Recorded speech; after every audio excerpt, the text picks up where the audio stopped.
What's up, beautiful people? Welcome to another episode of Dope People. You know how we do it. A lot of good episodes every single time. I'm excited for the person that's coming up. But this one, I have to say, is a man of the people. You join a room with this guy and the energy is palpable. I guarantee when you see him digitally, you can feel it. Dave Tran, the man, the myth, the legend. One of the co-founders of Dope Magazine. He's now has a new role, Chief Strategy Officer with New Leaf Ventures. He's, of course, the co-founder of Fairchild, who throws some fire events. And look, he's been through a lot. He started his career in bars, and now he's in cannabis. Then he's in media. Now he's doing some new things. I'm excited to talk to this man, one of my favorite people in the industry. Welcome to Dope People.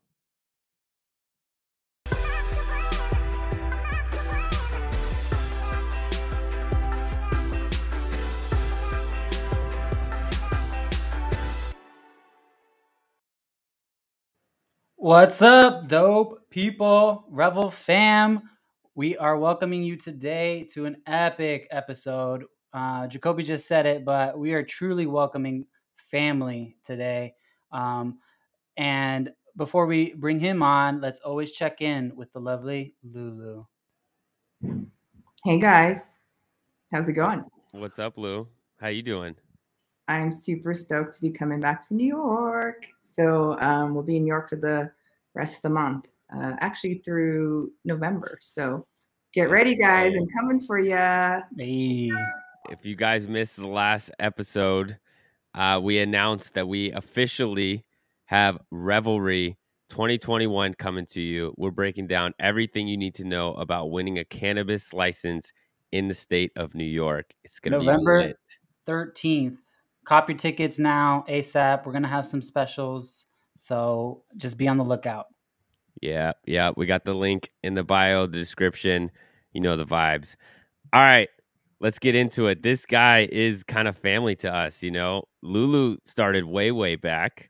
So Dave was one of my first.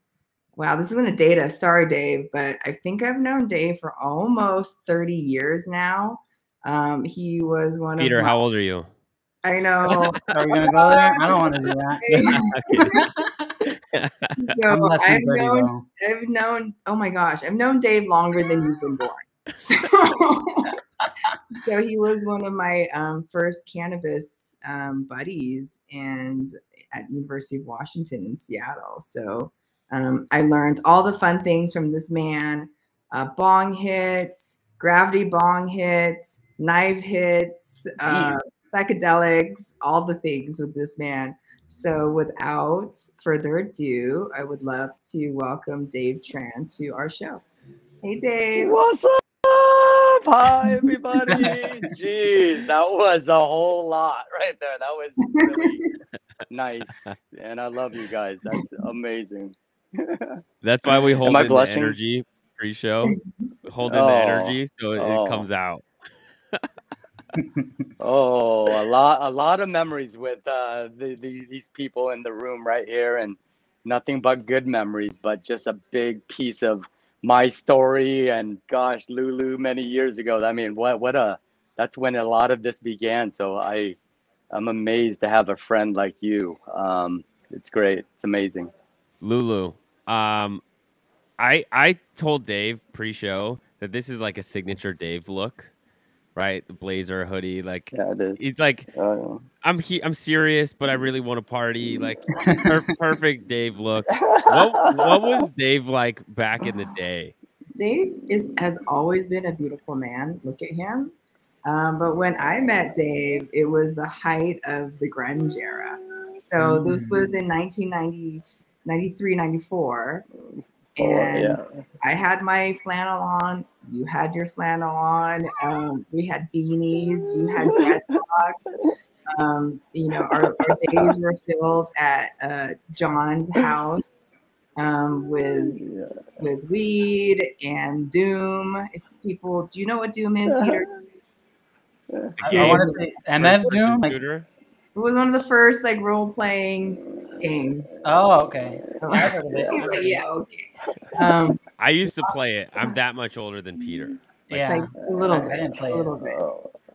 It was music. It was, it was our Pacific Northwest, hanging with plants, hanging with each other, and then we kind of grew up, and I hadn't seen you in a long time, and cannabis was actually what brought us back together again. Yeah, amazing. And we were just talking about it was at my bar, because that and I turned around and it's like, yeah, this is Lulu. I was like, I only know one Lulu in the world. And it was just like this big explosion of just like All the excitement and memories. just Yeah. everything, all the good feelings. And that's what's beautiful, because it just, it's, you can leave for that long and then there's still that wonderful bond. And I'm just amazed that we connected, and just to see what you guys are doing now, and having the next revelry, and watching you guys grow events and this just platform you've built. I am been in such amazement, and I am a big, supporter always of everything you guys do. my guy. Before we get into the episode, I want you to keep talking about the energy that is going on in the world right now. You are just now starting to meet with people for the first time in like Yeah. 18 months. Like, you're getting back to the Tranimal. Talk to me about what that's like.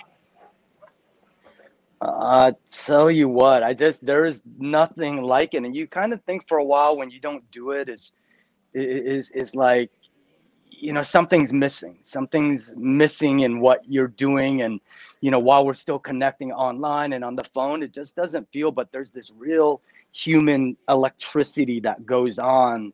And just being able to do it recently, and going down to Arizona, and just going to even the interchange down here, where all the retailers are there, all of the brands are there, and there's this real camaraderie and real business happening when you're able to look each other in the eyes. So to me, that's really where I get all of my just excitement, and being able to kind of then see the picture of this person needs to meet this person. And that's all we did when we were growing up, is just like getting people together, letting them bond, and letting them build a relationship beyond that. And if you're the person that could be the vessel for that, I think that's really amazing. And that's why I love event producers. We really put together that opportunity for people to meet. And I just, that's what it's all been about. So today, seeing people and talking and doing that, it's just like, it's bringing me back, making me realize, hey man, I still got it, right?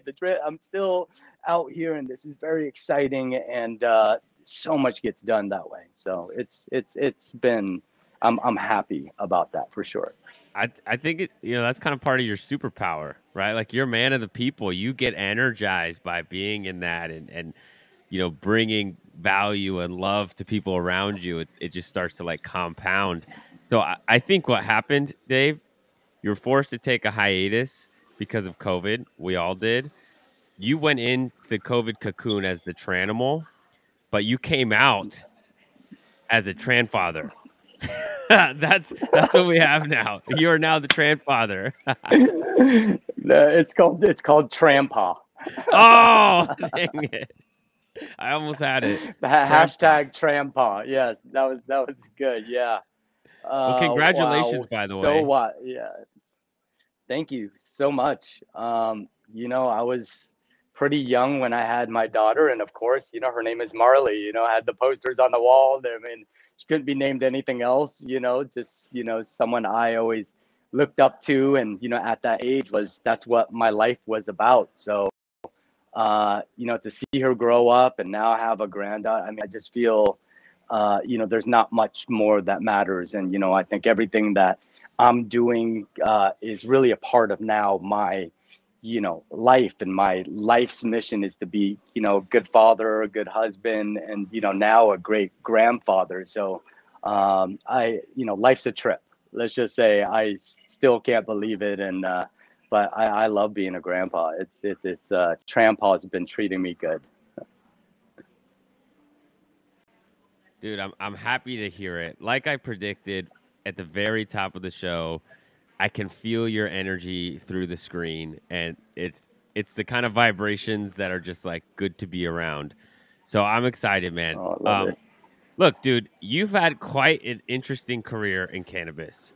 And I think a lot of people that know you um, probably know you from the parties where they see you out. And like, I know some people where that's their reference point. Other people know you from the magazine, Doe Magazine, right? Kind of trendsetter from the West Coast, like doing some new age things. But before all that happened, like you were a bar owner. Like that was really where you started to the business thing started to click. And I want to understand the bar life, but before that, I think you have a super interesting I'm sorry, a super interesting kind of like path to the US and kind of what you had to go through.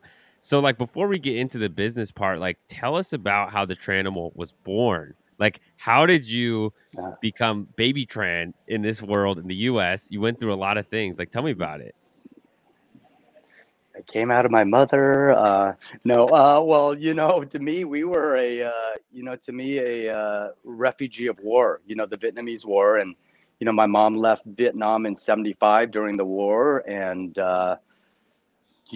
had a harrowing traveling journey through to America, like so many other immigrants and refugees, and was very fortunate to land in Florida. And my mom, my father left us over in Vietnam, so it was really my mom and my three other sisters and my grandma and grandfather. And when you got to America, it's just like so fortunate that you're able to get sponsored and get the assistance to come to this new country. And we were always forever grateful for those folks that took a chance on our family. And but then moved up to Seattle and lived up here in Yesler Terrace, which is the low income housing. We were again just trying to figure it out in this brand new country. So my mom worked her butt off, and I can give her real credit for just showing us really tenacity and just endurance and just doing whatever it takes. And to raise us 4 kids, which is eventually 5 kids. So really learned incredibly a lot from her. And but also lived that life, and so really understood from an early age that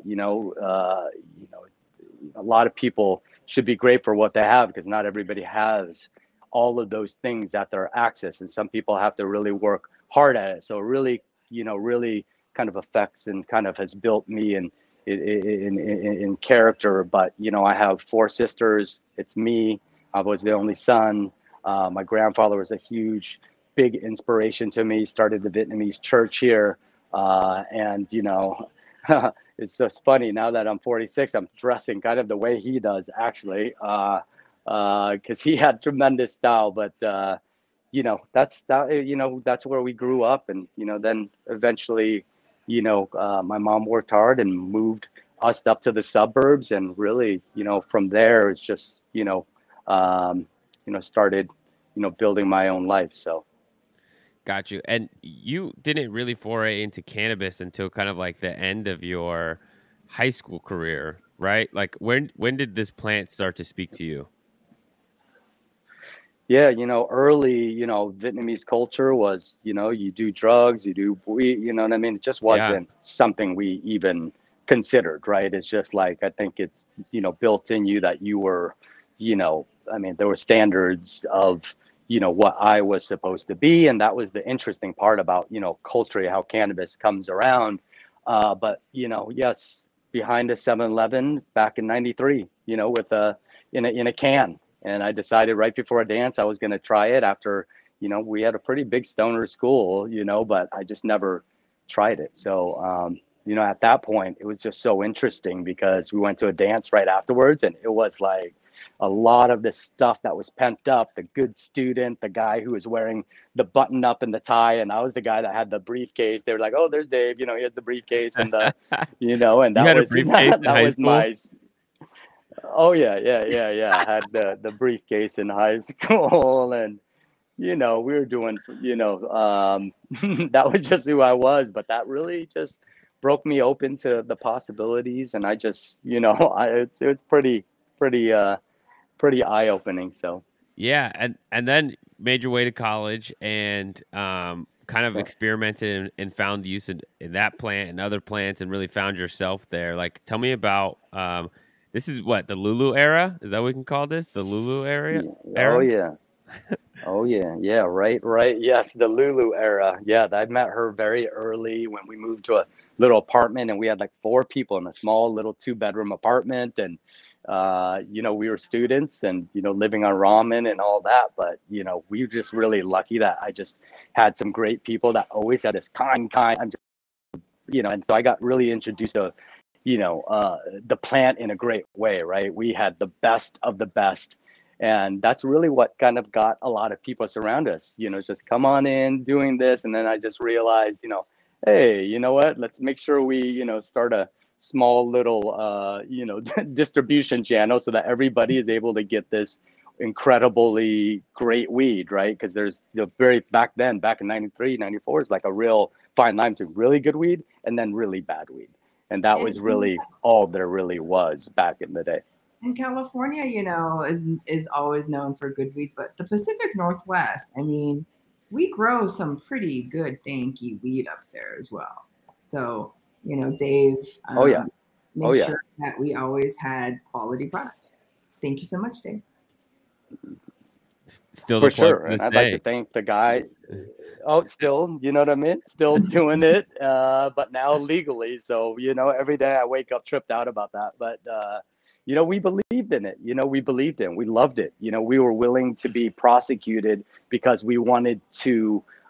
We felt that strongly, and I think that community and that camaraderie. Under that one roof really, to me, always made me feel like I love getting people together. I love seeing people together. And under this plan, I was able to do that every single day.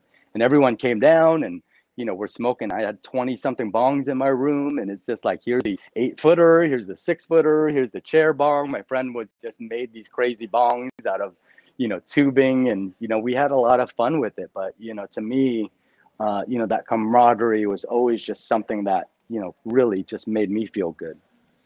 Which, knowing what I know about you now, it's pretty obvious. I don't know how self-aware you were back then, but like you genuinely do just bring people together. You want to see people engaging and coming together.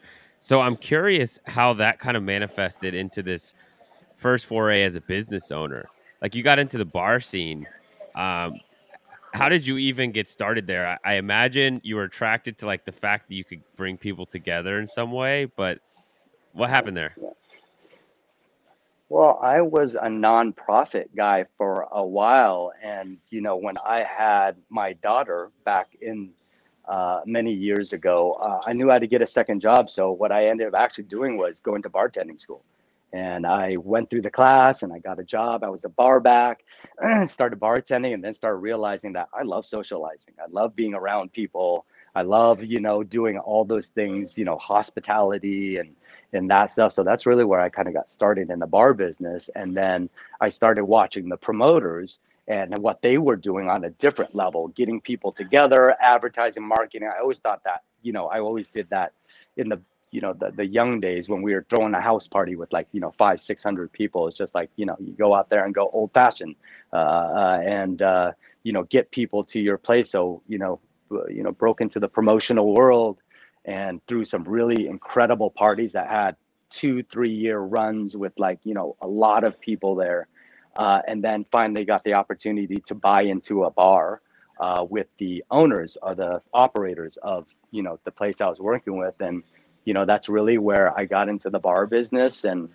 I was young back then. So to me, owning a bar, that was just like an incredible thing, right?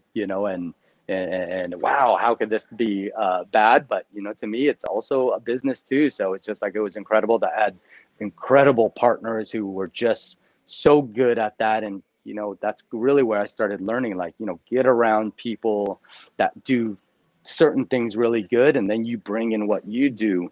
I was able to, then build my love for, getting people together. How do you market that? How do you create a feeling when people get there? Why do they come back? Why do they pick up the phone and call you when they think of something, they want to do something fun? Those are just the type of things that, you know, you think about when you're creating an experience and an event, because those are the things people talk about later on, and share with people. I was there, I did this, I did that. And to be in the middle of that was really a dream, you know, through my bars. And you know, it's been a long time, but it was quite a great run. I love it. You found your passion in bringing people together. You found an opportunity to make money in doing what you do well, which is the marketing, the kind of like experiential mindset of like understanding how people think and feel. What I think is crazy is like that makes sense in person. In person things, cool. You've started an events company many years later, makes sense. But you were able to do that for a magazine. So I find that really interesting. You're able to take that like in person feeling and put it on pieces of paper and create a culture around that. So you start the bar, you actually have a couple bars at this point. Um, I think you actually got straight up into the cannabis industry before starting the magazine. Talk to me about like when it wasn't just about alcohol business anymore and you're actually in the cannabis or media company business. Yeah, you know, me, serial entrepreneur, I actually ended up opening 4 bars, and at one time operating 4 bars at the same time too. And if you're a, you know, a serial entrepreneur, anything that comes up is exciting and doable. Anything. Uh-huh. And when someone came up and, you know, kind of whispered in my ear at one bar, it's like, "What do you know about medical cannabis?" And I'm like, "I don't know, but I'm all for it." And you know, I'm like, yeah, guide me to where that is. And, you know, ended up being a cooperative back in 2011 called Conscious Care Cooperative. So in Washington, it was still medical. So it was collective gardens. That's how people were growing it and, you know, distributing it through the stores. And, you know, it was really a big wake up call for me. Interesting enough, because, you know, if you can imagine, here I am at the bars, got all these people around me. I was like, I'm going to open this cannabis store and I'm going to invite all those people to go get, you know, medical cards and then come and go to my store. But in reality, when you opened it and when you saw the people that came in through those doors, these became real medical people. Right. You know, it's just like real medical, but because still like, you know, black market, you can still go to the black market. Right. But here they were looking for certain solutions and products and consistency. And Mm-hmm. I start realizing when I start to talk to folks, people start putting on these pharmaceuticals and say, you know what, this Rick Simpson oil that you somehow got is able to cure me from all of these medicines I have to take. And that really changed my perspective in what it was, and it actually kind of led to, you know, Dope Magazine, because it was certainly on the forefront of my mind that we needed more information, more advertising, more marketing. But to me, there was more education that really needed to be done, and the patients needed to be heard too. And that's where we started Dope Magazine not too long after that. And, you know, a lot of people don't know that Dope Magazine stands for Defending Our Patients Everywhere. And that's where it first started. All we talked about is patients, patient of the month. What are we doing here? What are the products? What are the stories, right? You know, people still weren't ready to show their face. Like we would sometimes would have to just black out a face because people weren't comfortable there. And we started realizing very quickly that the story of cannabis has to focus on people and how it affects them and how that's going to make a profound effect on the next person if we can show that type of normalization in, you know, people. And, you know, luckily we told enough stories, a lot of people are ready to talk about it, and we got to go through that whole period, go to state by state, tell these stories of people that are directly affected and benefited from this plant, so we could continue to tell, you know what I mean, spread the word, connect cannabis to people, people to cannabis. That's always was a mission, and doing it correctly, doing it compliantly. All these things, you know, took a lot of work, and but it's, you know, you have so much passion for it, It's just like, and that's what I see about all the cannabis folks that were legacy people. They've gone through so much change, regulation, just all sorts of stuff. But you know, the resiliency to me is what makes this just a great place to be. Let me ask you this, Dave, because I really strongly believe that the ethos that somebody comes at something with from the beginning is the power that it has later on. And through the interviews we've had with different entrepreneurs, like that driving force in the beginning, you might not be winning early on, but if you stay true to that original force, it'll normally send you in the right way. I fully believe that in my heart. I actually Yeah. think that the cannabis industry might be losing that piece that you're just talking about. I think that there was a golden Well, moment, call it like 2009 to 2015, 16, where it was all about the patient. It was yeah. seriously about the patients. And I'm curious, do you think we're losing our way? Is adult use like kind of starting to pull us away from like patient first? It really is about the people. No, well, to me, it all depends on how you look at it. To me, if our goal is for the plant to be available to everyone, we have to be open to the idea that this is a world of different people, different demographics. Everyone is utilizing and nurturing for this plant from a different reason. And to me, whether it's medical, I just think like the idea of being able to have the right to research it and to fine tune it and to those type of things are just a right? I think this is about being able to have the freedom to do it, right? If you're, to me, the late Frenchie, talked about it being a psychological, there's medical, and then there's, to me, textile and that type of, different side of the plant. And so I just think like everybody is able to do it. But to me, the ethos of what you're talking about is to love each other, to treat people good, like the earth is important to us and we're nurturing from it. Those are the type of ethos around the people that you get around. And then all of a sudden you can still do business and still do it in a way that still respects the plant. And I think that's really the most important part, is just don't screw people over. Let's respect this. That's where we started developing that, defending the plant everywhere, because that started encompassing the plant, the people, the patients, and then the planet. Like all of that really fully encompassing what can we do to bring awareness to that, right? And it always, I believe, just starts always with you. What is your, you can only worry about you and what you do. So. Yeah, yeah. All right.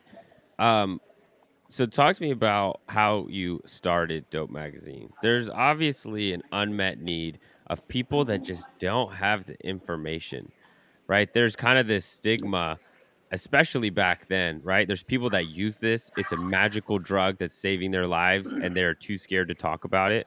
I mean, we know this still happens today in the US and Yeah. definitely in other countries. Um, but you guys kind of saw that, but like you haven't started a media company before. Like, what are you doing making magazines? Like, how did you decide that, hey, I'm gonna go into this, we're gonna make this an educational platform, we're gonna give information, change the culture.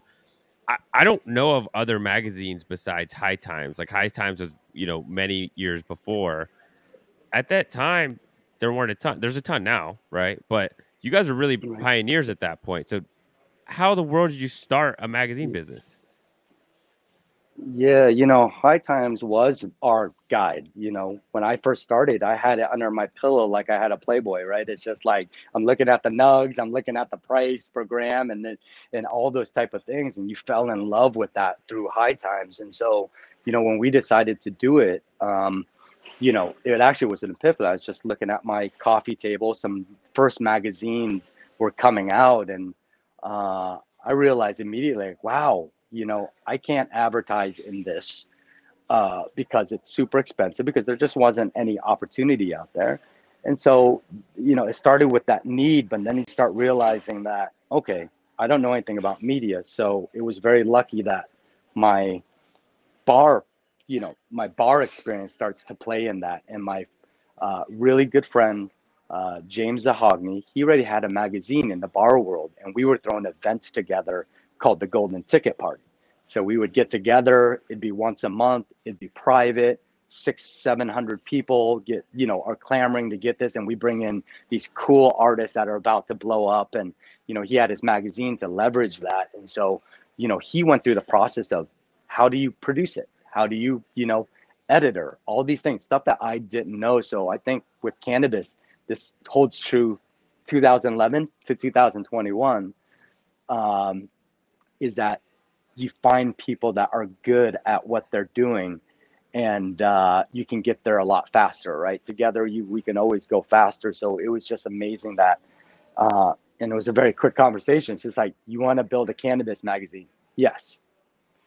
Cool. You know what I mean? What do we want to call it? Someone says dope. Cool. Drive a little bit later, and someone says dope. It's like, cool. And then it's just like, cool. What does it mean? Defending our patients everywhere. And it just snowballed. And it really honestly took less than 30 days for us to concept it, get the content, get the first few investments in, and get ready, because one of the most momentous events that we have here in Washington is called Hemp Fest. And it comes once a year. 250,000 people. At its height was 300,000, created by some incredible pioneers. Just to give you perspective, my first Hemp Fest was 94, and that was where I saw Vivian. And Vivian was the guy standing on the stage advocating, his level of commitment was, I have a plant here and I'm gonna wait for you to arrest me. That's what the mission was. And it went from one person with one plant on a table, standing there strong, to the next few years, having tens of thousands of people, to then, when we rolled out our magazine, it's fortuitously at HempFest. And it was years later, and it becomes that momentous place that we really rushed to get the magazine there. And it was so wild, but it was natural, right? It just came naturally. And after that, it was just like, whoa, whoa, stories are coming. We're getting excited about learning. We're getting excited about like the people that have been in the shadows, kind of waiting around, like not trying to be public. And, it was that really just perfect timing. I have a confession. I don't think I've ever told you about your magazine. Oh When my. When my uncle was sick, he had cancer. He was in New York, and this is actually my coming to New York story. Before I came to New York, I used to send him product all the time, right? Well, I magically got product to him from Colorado. Let's say that. When I got news he was in hospice, I was like, say less. I quit my job at a grow. I'm going to New York. I didn't know how I was gonna get him mass amounts of weed except for shatter. I was like, I can get a bunch of shatter. And the best place I could stick it was a dope magazine. I literally brought my uncle's Saving Medicine in a dope magazine. I still have the magazine in my house. I don't think I ever told you that. Oh, that means a lot. That's great. Yeah, Dope bro. magazine, always, there for you. And there was something ironic Oh, man, where I was like, I'm putting it in the dope magazine. Like, whatever. If I go down, I go down. Well, Jacoby, that's what it's about. Everybody has a story, right? Your family member, there's a reason, and it's just great to hear like why people, for the first time, it doesn't, really, it's all very different. But that's really where, you start to care about where it goes to. And you start to, it's that responsibility. So we're, I am doing what I love to do. It's just like, it's really a dream come true to be around this plant every single day. And I'm learning more about it, as it is, if that's even possible after a long relationship like this. So, this is where we're at. I love it. All right. I want to, I always bring it back to business. Peter laughs at me because I'm always curious about these things. I want to know specifically, what was your strategy as a team to growing Dope Magazine? Prime trajectory years. What was your strategy? How did you guys grow it? Well, to me, at some point, we knew that everything was going to be restricted by the borders. And we realized too that every market was different, right? Everybody didn't think about the same thing, different products, different people. So there was just that pivotal moment where we're like, we need to build a national magazine, but we also have to make sure that we are speaking to the markets that need this information, right? On a very, to me, local level. And that's where we built Dope Magazine. As you know, the front half of the magazine would be national stories, national brands, national those, and then in the back we would have a Washington edition, Eastern Washington district, and then we did Oregon, and then we did Colorado, then we did Northern Cali and Southern Cali because they're two different voices, and then we did Arizona, and then we did the East Coast. And you know, it was very difficult to scale. I mean, this is a very difficult business because, you know, anyone in the printing business knows that, you know, there's a really hard cost here, you know. And Yeah. you know, to me, things started getting digital and things started getting that. But, you know, to me, building that nostalgia, building that real loyalty to, you know, what we were saying in the magazine was, you know, super important. You know, that loyalty and the people that were doing it. You know, my writers, you know, my editors, all those things. This is just like, I'm talking about just such a passion project for everybody who wants constantly. You don't have to tell them that we need to continue to elevate that conversation, that what we need to do for that. And, you know, that's what it's always been about, surrounding myself with these really incredibly passionate people and then building this something that has never been built before. Right. And that involves a lot of mistakes. Who's built a cannabis media company before that included events and all these things? Not a lot of people. So, you know, with that is simply so many trials and errors, so many, you know, different things, and not everything works because you're shooting, you know what I mean, at a moving target at all times. You know, regulation, compliance, all those type of things, advertising compliance, you know. There's a lot of things to deal with, but you know, hey, the whole cannabis industry was going through the same sort of hurdles. So Still, you know, still just going through it. work it. Yep, totally. Still, yep. Mm-hmm. It is. Yeah.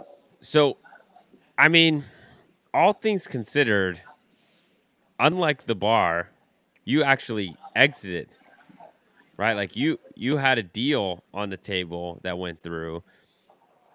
Probably first thought, like, this is a dream come true. Probably didn't quite work out that. Actually, I can say, because I know it didn't work out that way. Tell me about the exit, man. Like, as an entrepreneur, I'm always thinking about, like, dude, I want that glorious exit. You guys were able to do a deal with High Times, right? Like, what happened? Tell me about how the deal came to life. What you thought of how things went down. You know, as you grow your business and get bigger and you bring in money, and you know, me, you know, as the CEO since the beginning, it was about, you know, building that strategy, but also constantly raising money and having resources to accomplish what we need to accomplish, right? And so that there was a long process of putting that together. And as you bring in more investors, you start realizing there's a corporate side to it too. You know, the board members start coming in, you know, different directions and those type of things. And to me, it's always about, you know, doing what's best for this brand, which I, you know, again, we realize that we're in new territory, building this big, right? So, you know, ultimately at the end, you know, you take some chances, you know, you're open to bringing in different people to, you know, try to find the right path to where to go, right? And as we start moving into, you know, the chapter 2s and 3s of cannabis. So, you know, when the opportunity came, you know, we've already been dealing with a lot of different, you know, we were fundraising, so we're just looking at different options. And, you know, when that one came up, it just felt like a natural fit, especially because, you know, we thought maybe the vision was to go forward, build the media company, and, you know, we can all, you know, let's just say, see your baby through, right, to the next phase. And it's always going to be your baby, right? You just, you know, it doesn't change. You know, I'm still going to be your father. You might be out of the house now, right? But, you know, I still love you the same. And you know, you have to explore the world, right? That's how I look at it. You're gonna have to explore what the world has to offer. So, while right now, we're High Times is taking a different direction with their business strategy, but again, we're still we still own some High Times stock, and we're hopeful that all of these moves in the retail, I think are I think as a public company makes a lot of sense. So we're just waiting for that to happen. But ultimately at the end, all of those steps that you go through is such a huge experience. It's such a huge learning experience of what that process takes, and it actually is bringing a lot of stuff to what I'm doing now. It's just like, how do you value a company? How do you value the people? How do you value the things when you're looking at making acquisitions and doing that? So I just think that it has been serving me well. And the good part for me too is just like, I knew that at some point I'm a brand guy. I love building. I love continuing to build. And to me, that opportunity has given me, again, a real open door to what we've built, the relationships. We're still leaving on good terms. The people that we know out there are still so solid here. So I just think that it gives us another opportunity to do some fun things, and that's the that's part of the process and the journey. I mean, one of my favorite things about you is how you have such an optimistic and positive outlook on life. And I promise the rest of my questions are going to be about the next two ventures. But I All have to good. ask, like, when shit kind of went down and like you realized there might not be a magazine going out this month, like, how did you feel then? Well, I mean, you always mix emotion. I'd be lying if I didn't say that it wasn't, something that you were, that didn't hurt a little bit, right? Mm-hmm. Because you want It's to your baby. continue. There's still a mission there. Well, there's still a mission there, right? The Mm-hmm. mission is the most important part, and I think it took away a little bit, just an opportunity to, like I mentioned earlier, tell more stories. Just like, so many people didn't get the opportunity to tell their story because Dope wasn't there. But so, I think other publications picked it up. You know what I mean? That's why I'm, to me, advisor of Sensi, because I still love the idea of media, and I still love the Mm-hmm. idea of having medians and channels that we can all utilize, right? Because I mean, ultimately, we're trying to get there faster, and if you can meet the people you do or connect to your consumers, your clients, your those type of things through these channels, then you're only helping yourself. And just so yeah, Damn, you you're miss it, still positive. but Still positive. forever Dope, man. Well, to me, Forever dope. it's always going to be, yeah, that's how we look at it. Dope for life for us, right? It's just like we want to continue to do dope stuff. We want to continue to serve the community, and that's what we're trying to do. All right, man. That's a fact. That's a bar right there, honestly. Forever dope. Yeah, Peter wants to get the t-shirt. We yeah, might have to do a collab with that's you. sounds All good. right. So then you start another company, right? Yeah, Fairchild is born. You just keep having these company babies. Father Tran over here. Tell me about Fairchild. You guys, I've been to an event. You guys throw some fire parties. Like, how did this all come to life? well, it's just me and James, and we knew our time was kind of coming to an end at High Times as they were going different directions. So we really just got together and started talking about what we love, which me and him for how many 20 years we threw events together, and we Mm-hmm. threw parties together, and we realized all of these things that, wow, look at how hard it has been. We look at it, look how hard it's been to throw cannabis parties. Like, it's just like, we can do it now, but like so many hurdles and so many things. It's just like, Eventbrite kicking you off and doing that sort of stuff. So we're just like, you Been know there what, before. man, just like, let's niche down somehow on the cannabis industry, and how can we help that side of it? How can we help event producers, right? What would we do? And I think that's really where, like, again, compounding, talking, and that's how we talk a lot. The ideas happen very much like that. Just like, oh, what's this?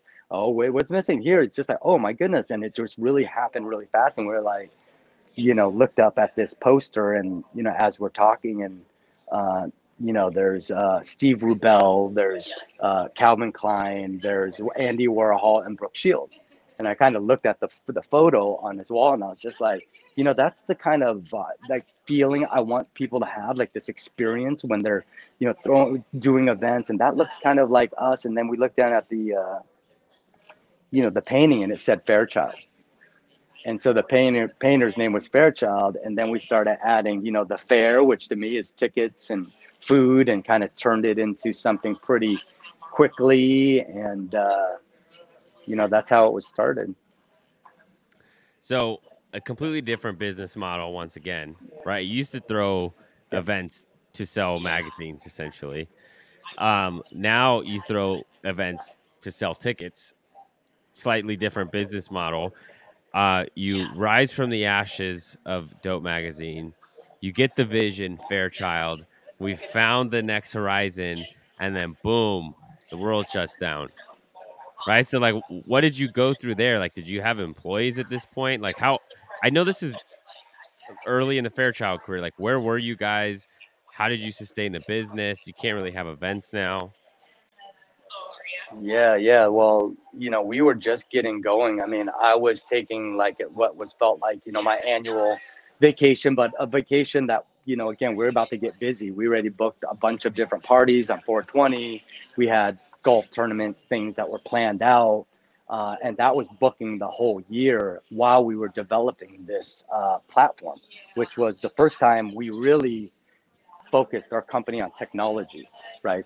We're not tech guys. As you can see, we're magazine guys. We're old school fellers, but we knew that, at some point, we're going to have to learn a little bit more about this. So, there's more in what we had to do to learn that. James went to an incubator for tech companies and learned, how we are putting together this pitch and doing all this other stuff. But, when we got shut down, we just immediately were like, you know what, we still need to be a part of the community. And that's when we built Chronic Relief. And I was in Mexico and he was in Hawaii during our vacation. And, we started seeing the news, and Seattle streets are shut down, New York streets are shut down. And we're like, everyone's canceling, and, venues and all that sort of stuff. And, we just had that real moment where it's just like, we have to do something.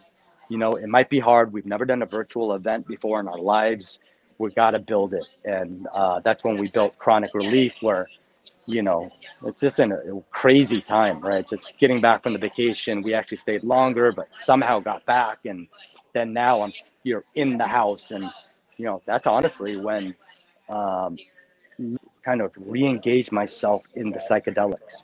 I re-engage myself in the microdose mushrooms and the LSD. And between those two, I had the motivation, the inspiration, the heart to pick up the phone and call up all of the people that I've been engaged in my whole life and ask them for a favor, to reach out to people, to contribute.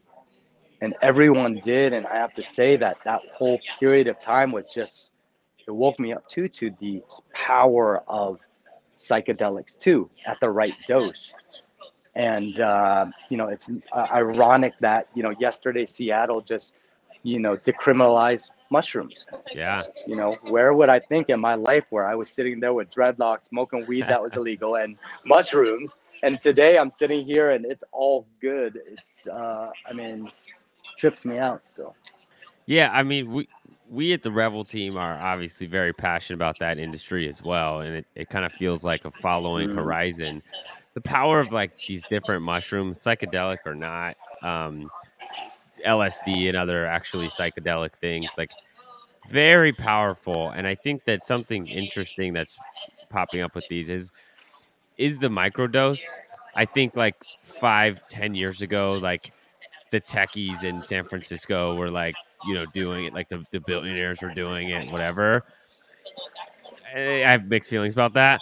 But the fact that people can now, like, Peter, I hope I'm using the right word, like titrate, they can like slowly find a right dose that works for them and explore this in a safer way, finding a safe source to get this stuff. It shows that these things are like super powerful. It can really change like your mind state and where you are. it's incredible, and I think there's more and more proof that that's happening to folks. I think, you know, in the early days we macro dosed, right? That was how the level that we did everything was. You know, you take an eighth, you really see the other side, and it's amazing. But this, you know, this unlocks that first few minutes, and it stays in this constant state, which I think is just amazing. And, you know, just exploring it, and like you said, this plant medicine aspect of it, and the capability of formulating different feelings, and uh, you know, it's great that it could be explored now. And and it's very much like cannabis. Like, it was about that education. It's just like, you don't want to go into a dab on your first thing, because you'll, you know, so how can we properly educate people on what you know, you know, the benefits are, and also the other sides of it. You know, so, you know, not everything is made for everybody either. I think the awesome thing about microdosing is, like, we're kind of, well, we're trying to be adults, but you know, it's hard to take that time to be able to, like, have your journey and then recover. Like, it takes me at least a couple of days to just kind of recover from that. And you know, I kind of think of microdosing as almost like the water wings, right? There's a lot of people that are interested but are really nervous about it, and they can microdose and it can be part of your normal day. You know, I call them little spirit vitamins because they kind of just, like, you know, it's that feeling when you have your macrodose trip, when you're kind of like coming back into this dimension where you're just kind of feeling chill and like at ease. And that's what you just mentioned. Like, you can be at that state pretty much on a normal basis. And that's what's dope. Away from Hall of Flowers, where, you know, it was cannabis people going, never in a million years would I have thought that, you know, I would need psychedelics to chill the fuck out. We should actually make Yeah. some, you know, t-shirts that have a little, like a little mushroom going, cannabis industry, mellow out. And Yeah. it's just been so stressful in the past, like, ever since it went rec, I would say it's been really, really stressful. So I thought that was kind of Yeah. ironic. That's funny, but it's just like, that's what it is. You know, this is a business, and it's tough, and it's riddled with challenges. And to me, like, some of them you just can't overcome unless you're prepared to do it, unless you have the experience to do it. And that's the hard part, you know, is that, you know, that does, you know, literally eliminate people that have been doing this their whole life, right? And those are things that, you know, you know, when you think about the medical side of it, you know, what can we do on the, you know, kind of patient growing level, you know, being able to allow people to, you know, at least, you know, give themselves medicine if they need medicine, because we all know too that, you know, this is, you know, not everybody has access to the same resources. And I think if we could can continue to do that, and, you know, there's still legislation that I'm sure that could be changed, but, you know, boy, there's a ton of people, you know, a ton of people that are going through these challenges. Like you said, it's hard. It's cannabis business is hard. Yeah, I mean, I think we all agree, but it all comes down to, like, people should have the right to safe and ethical products, right? Yeah. And if you have that, and you can kind of like dose or titrate yourself, or you want to experiment with going to the other dimension, Lulu, you want to be able to do that in like a way that you are safe. You're not like getting some bunk and putting yourself in a bad situation. Um, I mean, on the tip of selling products, we haven't talked about your most recent career change. I won't even say career change, career addition, I should say, because you just keep evolving. This is the third evolution. Um, Talk to me about this, man. Congratulations on the new job. Like, you're on to the next one, and you're chief strategy officer, right? So your job here is to start making some deals for the company. Talk to me about what's going on here. How did they approach you? Why was this the right move for you? What are you guys doing? Well, the other thing I did at COVID was Fairchild was fairly, you know, it's a startup, we're building the technology, we're getting there. In the meantime, I got the real opportunity to partner up with Brad Songhurst, who was, he was in the bar industry with me. He worked at my bars, Cowgirls and Amber, and ended up going down to Vegas and doing it pretty big at the Tao nightclub group, and then eventually opened bars in San Diego, and then got into cannabis with a pretty big, significant, vertically integrated California company. Where he grew that company from, again, in the medical side to all of a sudden blowing up and, starting to see revenues in, the hundreds, 100 a million, right? It's just like something that not a lot of people get experience. And, that allowed us to team up very quickly and get into the cannabis industry from the plant touching side. And that's something that I haven't done because, that wasn't something I was very focused in on media and what I was doing. So, to get to work on that side of it, you get a whole brand new respect for how this beautiful plant gets to that jar that you get to buy. There's so many steps, so many ways, and this eludes my comments here. Cannabis is hard. I'm starting to realize that. Oh my gosh, this isn't just like turn it on and it just freaking shows up. There's so many factors, which gave me a big level of respect. And to have a partner like Brad and kind of, again, utilizing everybody's strengths. My strength is partners and deal flow and, people. So, and opportunities. So we, opened a grow down in Colorado, built it up from distress to, exiting out of there. And then we worked with a company up here in Seattle, like so many different companies. They were at a kind of a standstill of, where they were going, and, to be able to apply some principles to the cannabis industry from the experience, you're able to get people to the next level. And being able to kind of go through those experiences, we were going to go ahead and then build our own, operation and build that plan. And while we were doing that, hooked up with a friend, Dax and Boris from New Leaf Ventures, and they've spent the years in the legacy market here in Washington, and eventually teamed up with the group to build a publicly traded company called New Leaf. And when we started talking, we talked about how much we're aligned with where we were going from a ending perspective, where we wanted to go. And this gave us the opportunity to get there quicker, have the resources. And it's only been a week, but so far, like the conversation, I mean, you're talking to people that have been building for a very long time and talking to them about what they need. And I think comes back to that collaboration part, right? It's just like the ethos of what I love and what I do. It's not anything that is far away from what I do from a passion point of view, but also my skill set. And so I think the opportunity is incredible. I never imagined I would be building in a publicly traded company and being able to do it. But I tell you what, it's an exciting moment for us. And I'm looking forward to MJ Biz come. I mean, we're just, again, it's more of a coming out party to, connect back with folks. And, I Tell look us forward about to the the party. challenge. It looks dope. Tell the people about the party.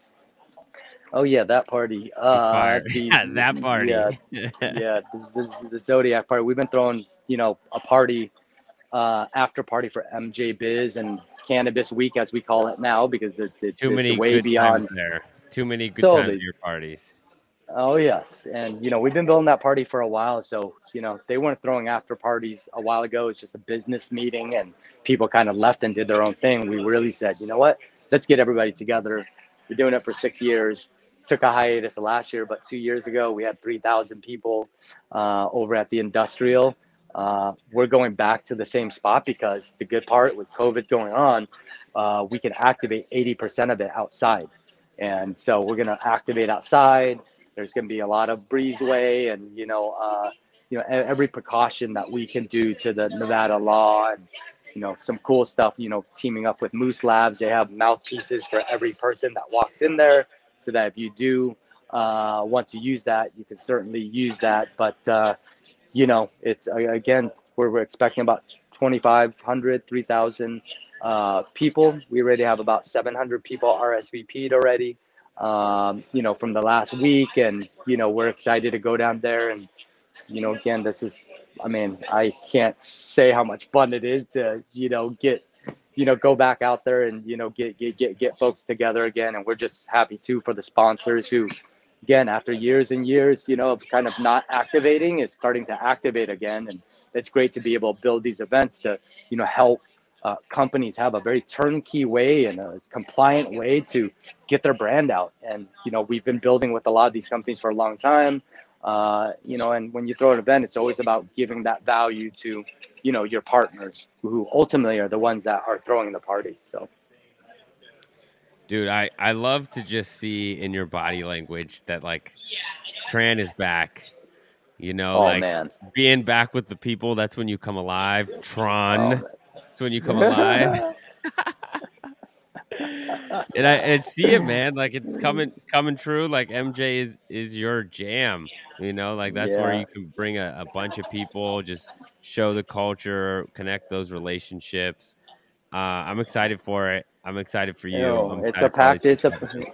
It's a packed week, and really it's just about managing your week correctly. There's MJ Unpacked that really deals with just retails, and people are kind of having smaller offshoots of shows. And I think that focuses down. If you need to be in a room of brands and retailers, you could be there.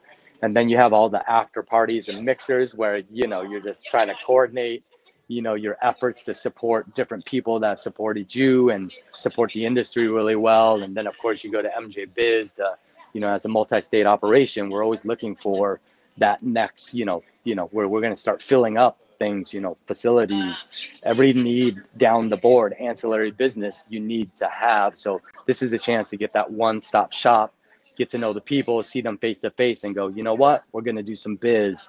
Let's do it. So. Right on, bro. All right, I got to ask, because I know that we're going to drag you out to New York. Before we wrap up, what are you most excited about for New York, dude? Oh, everything. The idea that, the air smells of cannabis and, the hard city streets of New York, I mean, is amazing. And just not too long ago, we're out there, we're just like, you can't smoke here, you can't smoke here. Yeah. In such a short amount of time to see that. And that's really where the culture is going to build and come through, and I think resonate across the United States is, so I'm excited to see all that. I'm excited to build with New York and what brands, are we building? What, opportunities, what events are we going to build? We need to, continue to do that. And I think everyone's pretty excited, and I'm glad you have your events. I look forward to coming, to your events. You guys literally roll out the red carpet, and I'm telling you, it's a real, it's a trip, that, who you guys know and how you guys do it. It's unparalleled. And, we're looking to other events, CannaCon's coming down, NECAN, so many different events. Education is needed. Collaboration is needed. We're supporting all event producers. If you're doing events, let us give you some tools. Let us support you. Whether it's from production to ticketing to sponsored, those are the type of things that we want to continue to, build and evolve. You heard it here first, event producers, right from the man himself. Dude, always a pleasure. I feel like last time I saw you was like 2 or 3 years ago. We threw that Christmas party in New York. That was a good time. It's good to see you digitally. But I can't wait to see you actually in the New York streets, Oh, I can't wait. I love it. I can't wait to see all of you, Grandpa. I think that's your nickname too, Grandpa. And then of course Lulu, she's the light, a very, very, very bright light in my life, and Sebastian too. So appreciate it. Cool. And we are super stoked to see you in New York, and we're super grateful to have you as, I always call you the godfather of West Coast cannabis, honestly. You're there from the very beginning, Dave. And super grateful that you're in my life. So we're gonna have a really fun time when you get to New York. That's a guarantee. Guaranteed. So he should keep the title Tran Father. Tran There you Father. go. Okay, I like that. Godfather. Yeah. Tran was good. Yeah. That's good. That's solid. Solid. He's Dude. got so many nicknames. Let's build some cannabis business. Let's build some cannabis brands, dude. My guy, absolutely. All right, guys. It has been another amazing episode. Our man right here. You can tell he's obviously a fan and a friend of the show. We love this guy. Yeah. We have our conference coming up November 13th, Revelry. If you want to get a license in New York, come join us. We're breaking it all down. We're making sure there's representation from government, from operators in existing markets, professional service providers, and we're doing it for the people. We don't want these big multi-state operators running New York. If you have a dream and an operation or you got something on the underground, we want you to come here so you can get your license in New York. Revelry, November 13th. Mark your calendars, baby. We out. All right. All right, guys. Peace. Cool.